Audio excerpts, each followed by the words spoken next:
Hi, everybody. I'm Alix Rowland from Durango, Colorado, and I'm here with my co-host, Janice Sanders from Silverton, Colorado.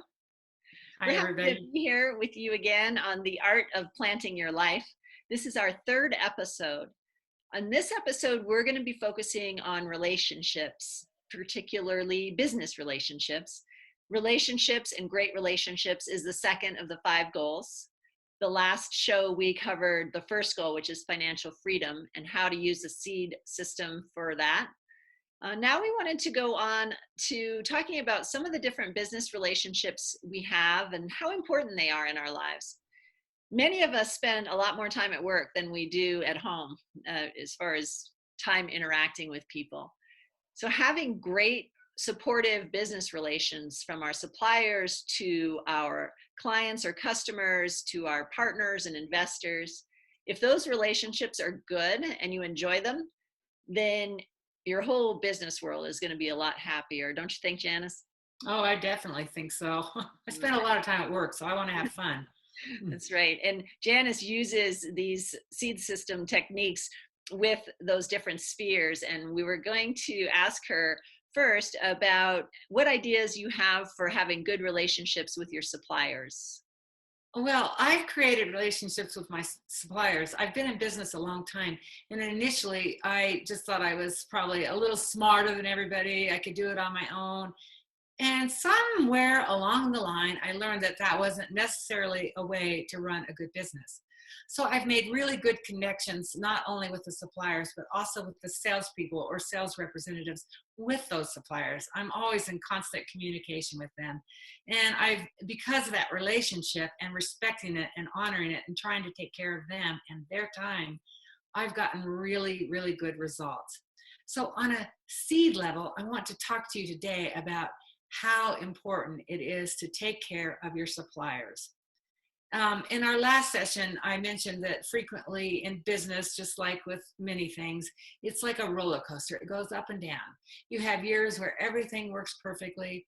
The next year, you might have floods that wash out something and people can't get to your store, or a fire that's raging and people can't get to your store, or maybe a pandemic and people can't get to your store or you're forced to close. Mm-hmm. So if any of these things are happening, how can you continue to be financially successful in a crisis like that? Well, Alex taught how the 4 laws of seeds works. And one of the most important things about that is intention.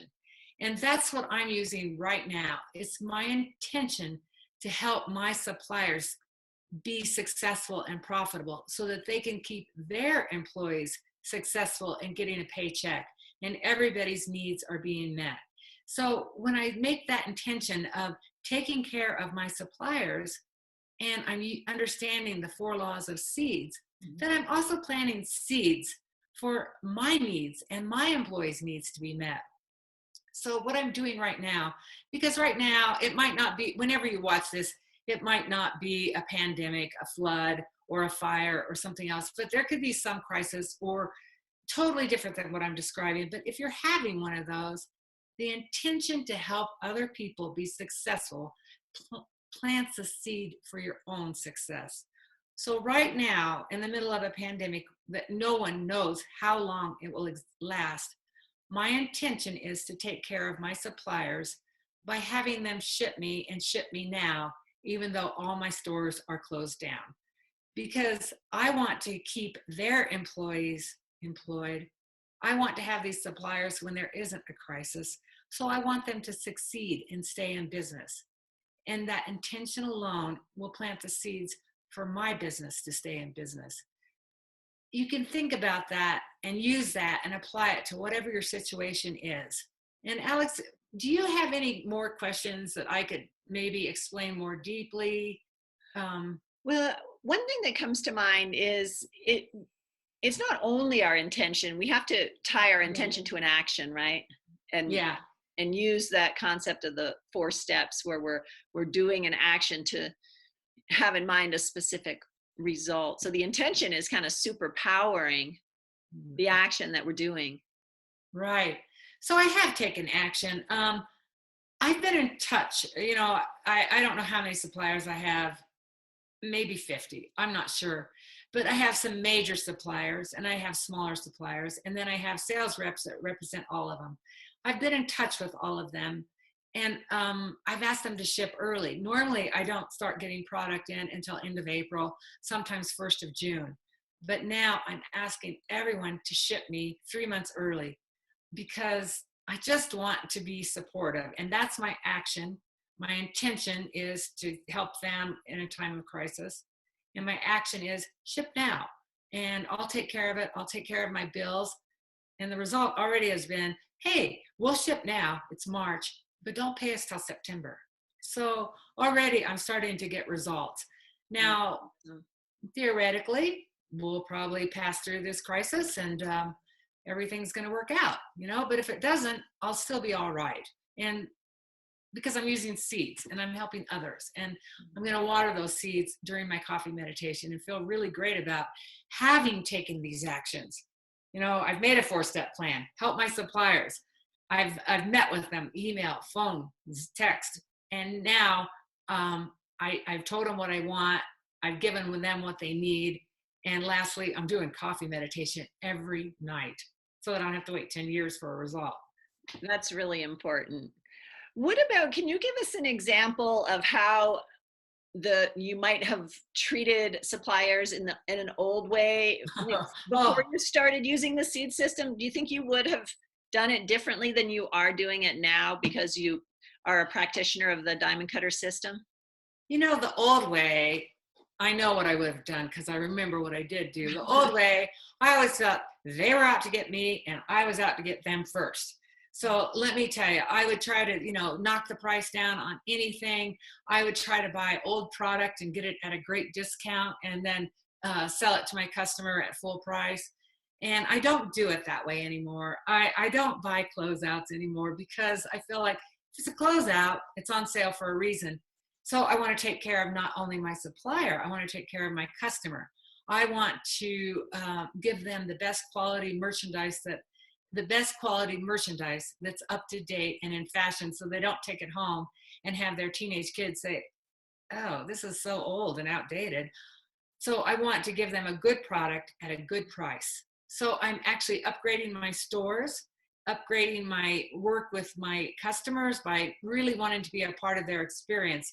We're in a tourist town and I have stores in another tourist town. They're on vacation. I want to be a part of their enjoyment, make their experience in my stores really fun. My stores are in old buildings and they have authentic old ceilings made of tin and wood floors that creak when you walk on it. And they really love that. And the other part they like is our interaction with them. I want to make them feel great. That's how I'm taking care of the customers. The old way is just get them in there, have them buy something and help them hurry out the door. But now we want to be part of the experience. We want to give them a good product at a good price. And I want to help my suppliers by buying, better product, supporting them when they're risking something brand new. Maybe I'll buy into it just a little bit just to test the water instead of just waiting for someone else to prove that it's going to work. I really want to be there on the first line to help them have success rather than getting the best price. Yeah, right. It's really about treating other people the way you would want to be treated, I think. That's really what I keep in mind with my clients in real estate. Over the years, as I've been using the diamond cutter system, I really think more and more about not only their financial success. Are they making as much money on their real estate transaction as they can? Are they getting the best deal? But also on their peace of mind. If I respond to their email more quickly, if I give them a call to check on them before they're trying to track me down, just helping them to be more comfortable in their state of mind, really trying to think about what they want. What would they want? How would they, if I was in their shoes, looking back at me, what would I want to see? If I was the client and I was looking at my realtor, what type of an interaction would I want to have?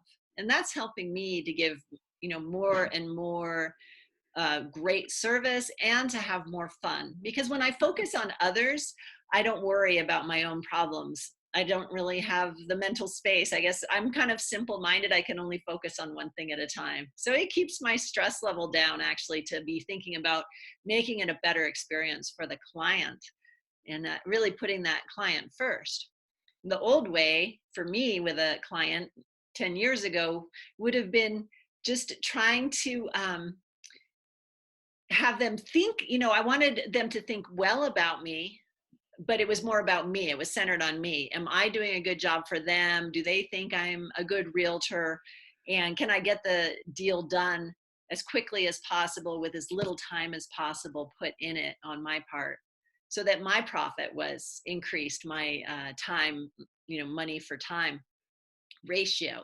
So that was the old way. And the new way is really enjoying the relationships and spending as much time as the client wants to spend on all of our transactions and our interactions. Oh, that's beautiful, Alex. Something Alex said triggered my memory. I haven't been particularly good at answering emails very much. I'm in an age where, I grew up without computers. So it's like, oh, I have to get used to this. But, it's really been funny. I think through Alex's coaching of me, I have started responding to my emails a little quicker, and it's been funny. Just today, I've had my sales reps, thank me for my quick responses. And so I really appreciate what Alex just shared with us. And it's a new way for me, respecting their time. Whereas I think in the past, I might have thought, I don't want to bother learning with this, and I'm just not going to do it. And then making people wait till I felt like doing it. And it's much nicer and gives them peace of mind when I actually make it a point to take care of them. Yeah. Thanks, Alex, for reminding me. The result that will come back from us doing things in a timely manner, paying our bills on time, responding to people on time, is that things will come to us in the right time and in a speedy manner. And when we're working on planting seeds and we're trying to create more financial abundance, we're trying to plant, and we're using the system to plant a better future for ourselves. We don't want to have to wait for that future to come back like a late email, do we? Right? So No. being on time is really important, including being to appointments with people on time, and just trying to make that effort of thinking about what people need, and how important their time is, as Janice said.